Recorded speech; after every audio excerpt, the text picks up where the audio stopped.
Hi everyone, my name is Sara, this is my next lecture. आज का जो हमारा आर्टिकल है वो है रेशियो से रिलेटेड। जो प्रीवियस लेक्चर्स थे उसमें मैंने आप लोगों को फैक्टर्स बताया था, मल्टीपल्स बताया था। आज का हमारा आर्टिकल होगा व्हाट इज़ रेशियो, जो कि मोस्ट इम्पॉर्टेंट है according to 9th and 10th grade maths. What is ratio, ratio क्या होती है, इससे रिलेटेड 2-3 टॉपिक्स बनते हैं कि रेशियो क्या है, रेशियो की डेफिनेशन, रेशियो का इंट्रोडक्शन।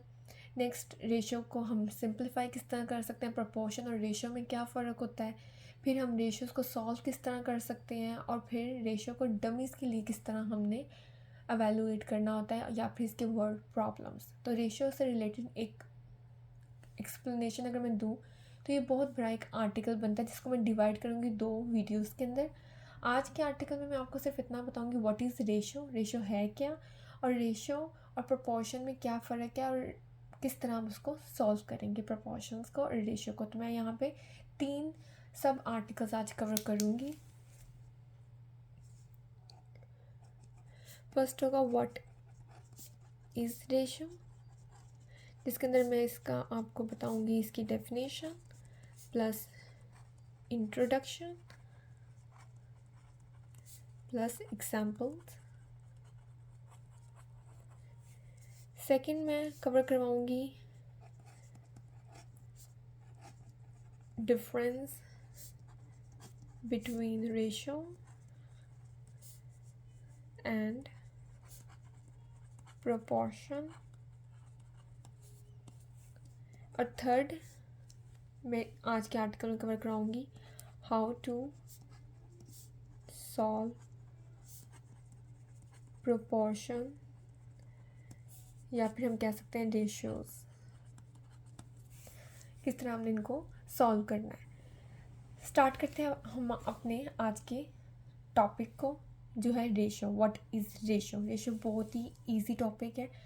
रेशियो को अगर मैं डिफ़ाइन करूँ सिंपल वर्ड्स के अंदर, तो रेशियो की मैं डेफिनेशन यहाँ पे ये लिख सकती हूँ कि रेशियो एक रिलेशनशिप है या फिर एक रिलेशन है दो चीज़ों के दरमियान जब वो नंबर्स में एक्सप्रेस्ड हो जाए। फॉर एग्जांपल यहाँ पे पहले मैं इसकी डेफिनेशन लिख दूँ। रेशियो इज़ ए रिलेशन, या फिर आप कह दें रिलेशनशिप बिटवीन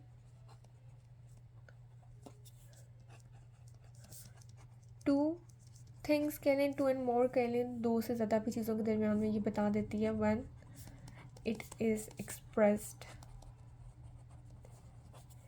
इन नंबर्स। जैसे कि मैंने पहले भी बोला हुआ है कि डेफिनेशन आपने देख लेना, गूगल पे बहुत ज़्यादा डेफिनेशन है, जो आपको सबसे ईजीएस्ट लगती है वो आप पिक कर लें।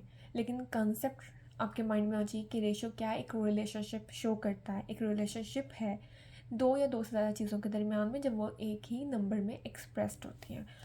और आपने एक चीज़ माइंड में ज़रूर रखनी है, रेशियो जब भी रेशियोज़ के साथ डील करेंगे तो वो जो रिलेशनशिप दो चीज़ों के दरमियान में होगा वो चीज़ें दोनों एक ही चीज़ को डील कर रही होंगी, ये आपने माइंड में रखना है। अगर उसके यूनिट हैं तो वो यूनिट सेम होंगे। अगर हम डिस्टेंस को मेजर करें तो वो डिस्टेंस के दरमियान में ही होगा। अगर हम लीटर्स में बात करें तो लीटर्स के दरमियान में होगा। अगर हम नंबर्स में एक्सप्रेस करें तो वो यूनिट्स सेम होने चाहिए, यूनिट्स डिफरेंट नहीं होंगे। चीज़ जो भी थिंग्स होंगी वो सेम होंगी। जैसे कि अगर मैं ये कहूँ, ये था relation between two things when it is express in numbers. For example मैं अगर आपको कहती हूँ 10:5, तो 10:5 या 10:5 इसको हम सिंबल कहते हैं रेशो की। तो 10:5 का मतलब है कि जो भी चीज़ की बात, जो भी स्टेटमेंट होगी वो पहली चीज़ का दूसरी चीज़ के साथ रिलेशनशिप बता रही है, एक्सप्रेस कर रही है। तो ये नंबर्स हैं तो नंबर्स की फॉर्म में। जैसे कि अगर मैं कहूँ कि पहले मैं आपको बता देती हूँ कि सिंबल ऑफ रेशो, इसको हम इस तरह एक्सप्रेस करते हैं जैसे 10:5 मैंने यहाँ पे किया है। इसको हम टू भी, अगर हम रीड करना चाहें तो हम टू भी कह सकते हैं, तो हम इसको रेशो भी कहते होते हैं। तो जैसे कि अगर मैं यहाँ पे कोई एग्जांपल्स ले लेती हूँ ताकि आपको सही से डिफाइन हो जाए। लेट्स सपोज हमारे पास we have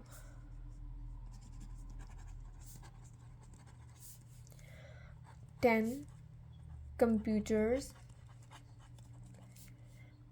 and students are 3. So what is the ratio of computer to students? So what is the ratio of computers to students? Computers की स्टूडेंट्स के साथ जो रेशियो होगी वो क्या होगी 10:3. तो मैंने क्या किया, देखा कंप्यूटर्स कितने थे 10, स्टूडेंट्स कितने थे 3. तो कंप्यूटर की रेशियो स्टूडेंट्स पे थी तो 10:3 आप इसको इस तरह लिखेंगे. लेकिन अगर मैं आपसे पूछ लूँ ratio of students to computers, तो आपने देखना है कि स्टूडेंट्स, पहले मैंने क्या लिखा है स्टूडेंट्स, तो आपने देखा स्टूडेंट्स कितने हैं तो वो हैं 3, कंप्यूटर्स कितने हैं 10. तो 2 को आप इस तरह एक्सप्रेस करते हैं नंबर्स में. तो दो चीज़ों का रिलेशनशिप इन नंबर्स हम उसको डिफाइन करते हैं रेशियो. रेशियो क्या है, एक रिलेशनशिप है बिटवीन टू थिंग्स. यहाँ पे स्टूडेंट्स थे, कंप्यूटर था, दो चीज़ें थी. When it is express in numbers, तो मैंने 3:10 कर दिया. 3 रिप्रेजेंट कर रहा है स्टूडेंट की अमाउंट को, कंप्यूटर्स की अमाउंट 10 रिप्रेजेंट कर रहा है. तो ये एक रेशियो को इस तरह हम लिख सकते हैं. रेशियो सिंपली क्या होता है, एक चीज़ का दूसरी चीज़ के साथ जो रिलेशनशिप होता है या फिर जो कंपैरिजन होता है वो हम रेशियो के तौर पे लिख देते हैं.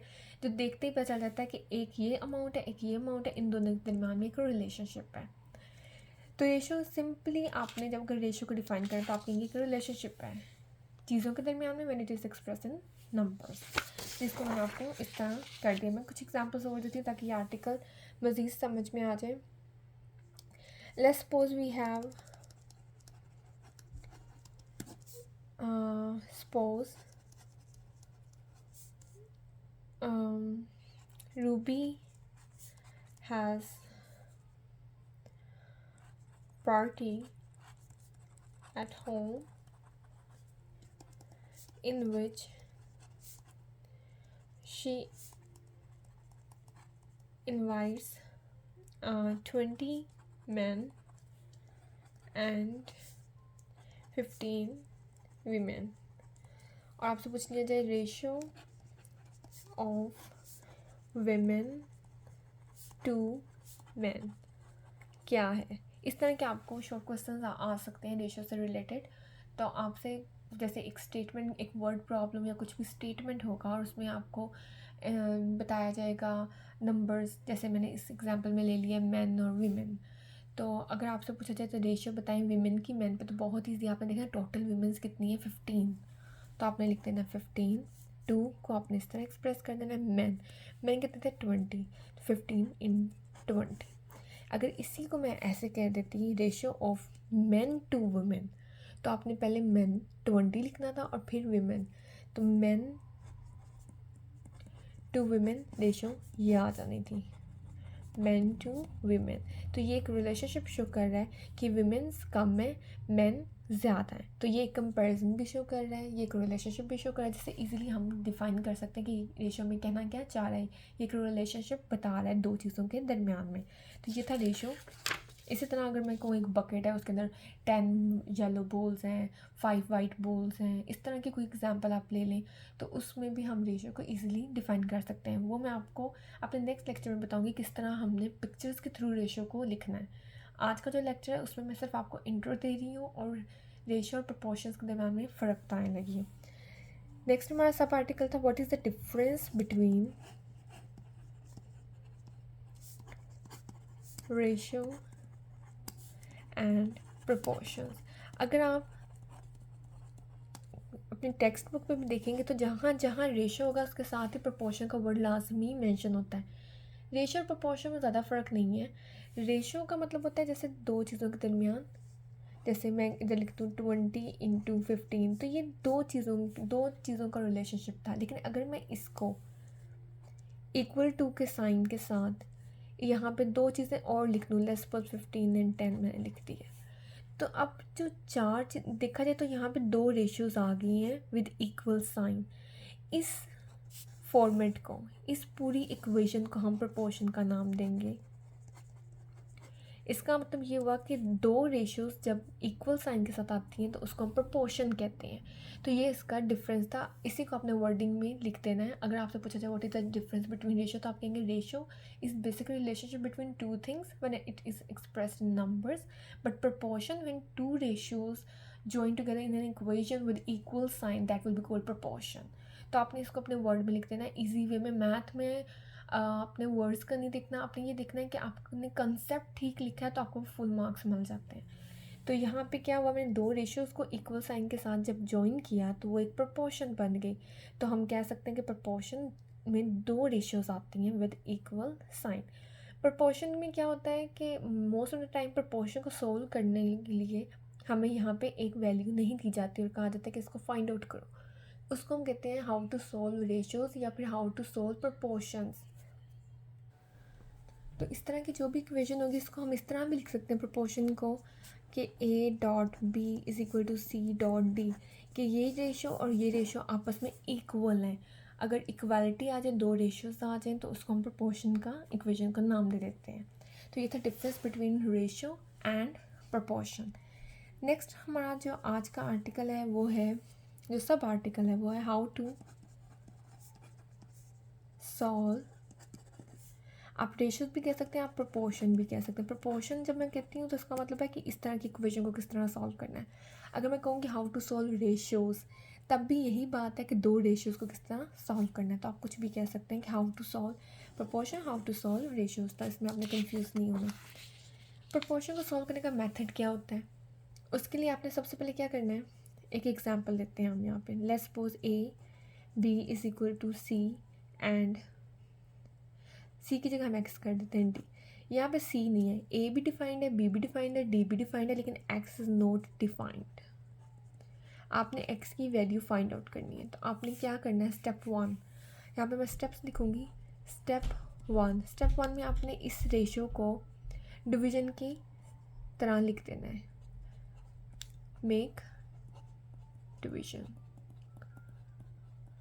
किस तरह, a divided by b is equal to x divided by d।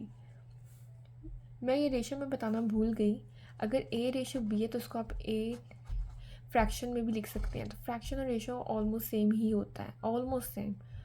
b is not equal to zero, b को ज़ीरो नहीं होना चाहिए वरना वो मैथ में डिफाइन नहीं होगा। तो आप इसको इस तरह भी लिख सकते हैं, आप a टू b, ये तीनों ही रिप्रेजेंट करते हैं रेशियो को। तो यहाँ पे a divided by b x divided by D भी लिख सकती थी, लेकिन आपने इस तरह नहीं करना b डिवाइडेड बाई a, नहीं। a जो पहले लिखा हुआ है उसके आगे रेशियो का साइन है, उसको नोमिनेटर बनाना है, और सेकंड जो रेशियो के बाद एलिमेंट है उसको आपने डिनोमिनेटर बनाना है। स्टेप टू क्या होगा, क्रॉस मल्टीप्लिकेशन।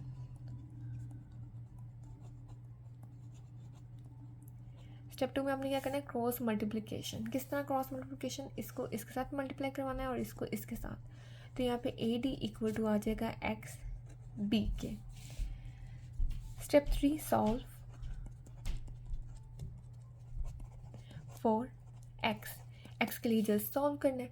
अगर एक्स के लिए सॉल्व करना है तो आपने क्या करना है, एक्स के साथ जो भी मल्टीप्लाई हो रहा है उसको दूसरी साइड पर लेके आके डिवाइड कर देना है, तो आपकी वैल्यू आ जाएगी एक्स की। इसको कहते हैं method how to solve proportion का। इसमें 3 स्टेप्स हैं, फर्स्ट डिवीजन मेक करें, सेकंड क्रॉस मल्टीप्लिकेशन करें, थर्ड सॉल्व फॉर एक्स या सॉल्व फॉर वाई, सॉल्व उसकी वैल्यू फाइंड आउट करें। तो आपने इस तरीके को, इस मेथड को जस्ट अप्लाई करना है। तो मैं कुछ एग्जांपल्स देती हूँ ताकि आपको प्रोपोर्शंस को सॉल्व करना आ जाए। आपने अपने टेक्स्ट बुक में देखना है, काफ़ी एग्जांपल्स होंगे, आपने उसको उस तरीके से लेके चलना है। तो यहाँ पे हम कुछ लेते हैं एग्जांपल्स प्रोपोर्शंस को सॉल्व करने की।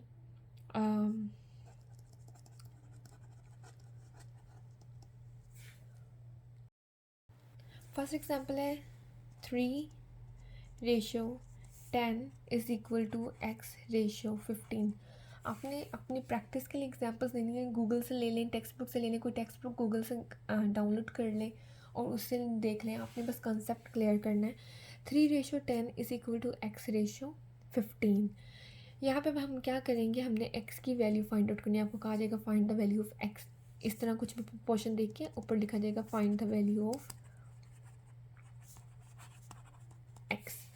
तो आपने सिंपली क्या करना है, मैंने आपको बताया था सबसे पहला स्टेप क्या होगा, डिवीजन में करनी है 3 divided by 10 is equal to x divided by 15, then cross multiplication 3 into 15 is equal to x into 10, या फिर 10x आप लिख सकते हैं।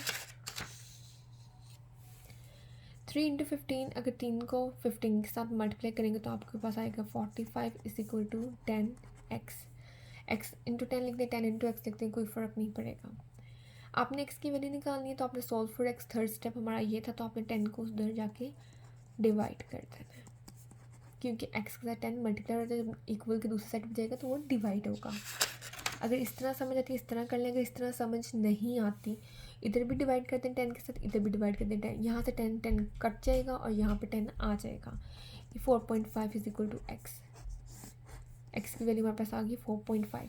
अगर आपने चेक करना है कि क्या आपका आंसर ठीक है तो आप क्या कर सकते हैं, 4.5 यहाँ पे पुट करें और इस तरह ही क्रॉस मल्टीप्लाई यहाँ पे 4.5 पुट कर दें और देखें कि 45 के इक्वल है कि नहीं, तो आपको पता चल जाएगा कि आपका आंसर ठीक है। एक और एग्जांपल लेते हैं, जितनी एग्जांपल्स लेंगे उतना ज़्यादा कंसेप्ट क्लियर होगा। मैं एक और एग्जांपल ले रही हूँ क्योंकि मेरे पास टाइम शॉर्ट होता है, तो मैं सिर्फ 1 या 2 ही एग्जांपल्स देती हूँ। Let's suppose find the value of, अब मैं के कर रही हूँ, एक्स नहीं कर रही, के 2:10 is equal to 80:k। Find the value of K, आपने क्या करना है, के की वैल्यू फाइंड आउट करनी है। मैंने इसलिए यहाँ पे के लिखा है ताकि इधर नहीं लिखा, क्योंकि मैंने 2 एग्जांपल्स इधर लिख के दे दी हैं, तो यहाँ पे मैंने के इस साइड पे लिखा ताकि आपको इसमें भी कोई कन्फ्यूजन ना हो। के की वैल्यू फाइंड आउट करने के 0 नहीं हो सकता क्योंकि डिनोमिनेटर बन गया है। 2 divided by 10 is equal to 80 divided by K. First of all क्या करना है, डिवीजन मेक करनी है। सेकंड हम क्या करेंगे, क्रॉस मल्टीप्लिकेशन, यहाँ पे आ जाएगा 2k is equal to 80 into 10 which is equal to 800। 2k is equal to 800। हमें वैल्यू किसकी चाहिए, के की। जिस चीज़ की भी वैल्यू चाहिए उसको आप एक साइड पे रहने, दूसरी चीज़ को दूसरी साइड पे ले आए। अगर यहाँ पे 2 मल्टीप्लाई हो रहा है तो यहाँ पे आके डिवाइड होगा। So K equal to 800 divided by 2 which is equal to 400। So value of K क्या आ गई, 400। इस तरह आपने वैल्यूज़ निकालनी है प्रोपोर्शंस की। डिफाइन इंट्रोडक्शन और एग्जाम्पल। ये रेशियो क्या है, रिलेशनशिप है between two things when it is express in numbers. इसका सिंबल क्या है ये, और इसको हम रीड करते हैं 10:5, 10:5। इसको फ्रैक्शन में 10/5 भी लिख सकते हैं। एग्जाम्पल्स में यहाँ पे मैंने कुछ दी हैं। इसके साथ ही मैंने आप लोगों को बताया कि difference between ratio and proportion क्या है और हाउ टू सोल्व प्रोपोर्शन या फिर हाउ टू सोल्व रेशियोज़। तो इस तरह आप लोगों ने इस आर्टिकल को अपना कवर कर लेना है। अगर आपको इस आर्टिकल से रिलेटेड कोई भी प्रॉब्लम हो आप मुझसे पूछें, मैं आपको रिप्लाई करूँगी। Thank you so much for watching this lecture.